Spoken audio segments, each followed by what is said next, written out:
ദുബായിൽ പോയിട്ട് അവിടെ സർജറി സ്റ്റാർട്ട് ചെയ്തു.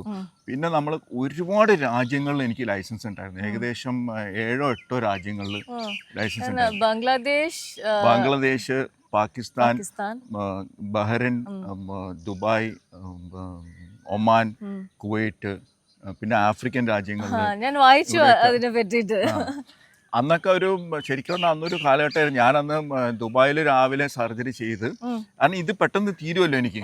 കാരണം ഞാൻ ദുബായിൽ ഇവിടെ നിന്ന് ഫ്ലൈറ്റ് ലാൻഡ് ചെയ്യുമ്പോൾ രാവിലെ എനിക്കൊന്ന് 5 മണിക്കൊക്കെ ലാൻഡ് ചെയ്യുന്നു. അപ്പം ഞാൻ ഇമിഗ്രേഷൻ ക്രോസ് ചെയ്യുന്നതിന് മുമ്പ് തന്നെ അനസ്തറ്റിസ്റ്റ് വിളിച്ചു ചോദിക്കും സ്റ്റാർട്ട് ചെയ്യട്ടെ. അപ്പോൾ നമ്മൾ നേരെ ഹോസ്പിറ്റലിലേക്കാണ് പോകുന്നത്. എന്നിട്ട് അന്ന് സ്റ്റാർട്ട് ചെയ്തു. അത് കഴിഞ്ഞിട്ട് അവിടെ സർജറി കഴിഞ്ഞു. I fly to Bahrain.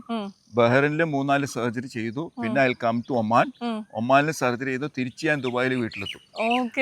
അങ്ങനെ അന്ന് വെച്ചാൽ ഒരു ദിവസം നമ്മൾ അത്രയും രാജ്യങ്ങളിൽ സർജറി ചെയ്ത് തന്നെ ഒരു കാലഘട്ടം ഉണ്ടായിരുന്നു.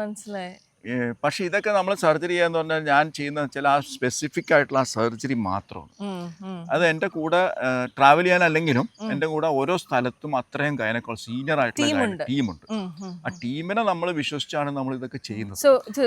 I do only the specific.